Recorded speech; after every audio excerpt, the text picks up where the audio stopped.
Can a federal civilian buy back their West Point time? Hey, I am Chuck the Bureaucrat, and today I am going to go down one of the most exciting rabbit holes I have found in a long time. Because not only is this an obscure and difficult to find reference, it can also mean a lot of money for people who qualify. Just to ruin the surprise, yes, if you are enrolled in the Federal Employees Retirement System, FERS, and you went to a military academy, you can buy back your academy time at an incredibly low rate. That increases the size of your federal pension, and not for nothing, it may qualify you for a better pension. All right, just to get things started, we have talked a number of times about how a military retiree often has a number of income streams that make up their retirement. These can include a military pension, a VA disability rating, Social Security, and for some folks, a civilian federal pension. And in previous videos where I've made this point, I've focused on the fact that there are often interactions between these different income sources that you have to be aware of. For example, the so-called VA waiver has an interaction between a military retiree's pension and their VA disability payments. And recently, I did a video talking about the relationship between military service and particularly a military retirement pension and a civilian federal pension. The key point here is that someone who separates from military service without drawing a military pension can buy back all of their military time to credit it against their civilian federal pension. But a military retiree can't buy back any time that's being used to calculate their military pension. I mean, it just kind of makes sense. Anyways, one of you made a completely unexpected comment about federal civilians who attended a military academy like Annapolis or West Point. Federal civilians who attended a military academy can buy back their time from the academy in order to count it as part of their retirement. So those years get counted as part of the civilian pension. And it turns out that that comment is actually true, and I'm going to show you why. But at first, this was all a little counterintuitive to me. And that's because time spent at a military academy does not count towards your military pension. All right, to get things cracking, we're going to go to the Office of Personnel Management site for the CSRS or FERS handbook. CSRS, that's the Civil Service Retirement System. It was in effect from 1920 to 1986. And in 1987, it was replaced by FERS, the Federal Employee Retirement System. And this handbook is one of those online documents where you have to go to a web page that has individual chapters in PDF form. So even though it's easy to find, I will put a link in the description. Anyways, here you can see some of the chapters on coverage and service credit, court orders and debt collection, and of course, you can also see credible military service down on chapter 22. And that is where we are going to spend most of our time. The one thing I do want to point out is that most of these chapters were published in April of 1998, and they haven't been modified since. But this does not mean that this is an inactive site or that these are archived versions. You'll notice that there are chapters in this screenshot that have been updated as recently as 2022. And that's because, while updates are not common, they are made when necessary. All right, like I said, we're going to be focusing on chapter 22. And the first thing, maybe the most frustrating thing about this rule, has to do with the way it is positioned in the chapter. Chapter 22 is broken down into two parts.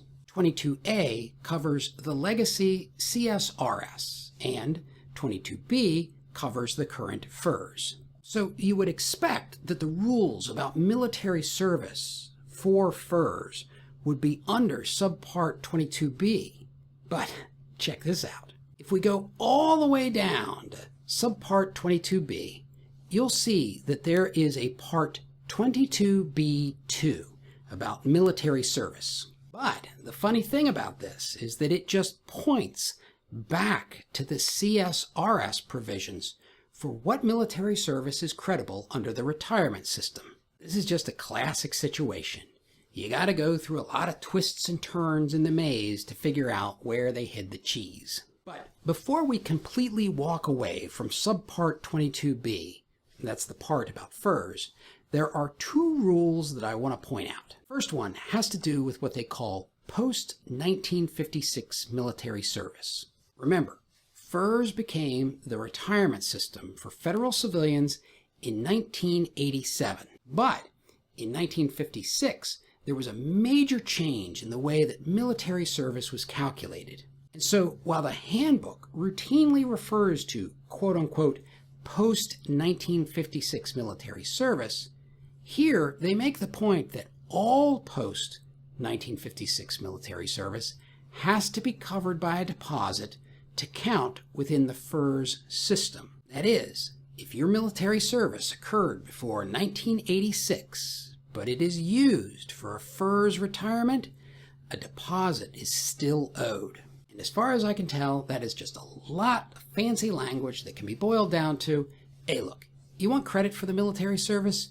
You're going to have to pay. The second oddity about military service within the FERS system is this comment about military separation. And the real important piece is that FERS makes no distinction between an employee who separates from civilian service during a period of war or national emergency and one who separates at a different time. I doubt that this is going to matter to many of you, but the point is that there are certain time restrictions about exercising your right to restoral to federal service, and it's worth keeping in mind. Anyways, let's get back to the main show. And that is the fact that military academy time is considered military service for CSRS retirement purposes. And thus, it is considered military service for FERS retirement purposes. This includes the Naval Academy, the Military Academy, Air Force Academy, and the Coast Guard Academy. Now, you guys know that I am a graduate of the ROTC program. So the first thing that went through my mind was, I wonder if ROTC cadets can count their college time as part of their military service. And that is an issue the handbook addresses immediately after the military academies. Our time in ROTC is only credible when ordered to active duty or training duty as members of the reserve components. In fact, when it comes to National Guard service, the handbook is rather blunt in saying that service performed in the militia or National Guard has never been considered military service, unless the individual was called or drafted into the actual service of the United States. But so what? How big a deal is this really? Well, to answer that question, I'm going to hop down to chapter 23. This is a different document than the one we've been looking at so far. And here, I want to point out that to buy back any military time, you have to pay a sum that is equal to 3% of the military base pay that you earned during the military service, plus some interest. What's interesting about this is that the military pay for academy cadets, it's relatively low, which means it is a really cheap and easy way to add 3 or 4 years to your federal retirement calculation. The other point that I find interesting here is that buying back your academy time actually has 2 benefits. Obviously, it affects the calculation of your annuity, but it also impacts your eligibility for an annuity. So not only is buying back your academy time cheap, it can have a number of benefits for you. And now that we've spent so much time talking about West Pointers and their Joint Force peers, it might not be a bad idea to look at 2 other videos about what sets them apart. First is the Thayer method, which I guarantee you almost no ROTC graduates have even heard of. And second is the positive role that those ring knockers have on the service as a whole.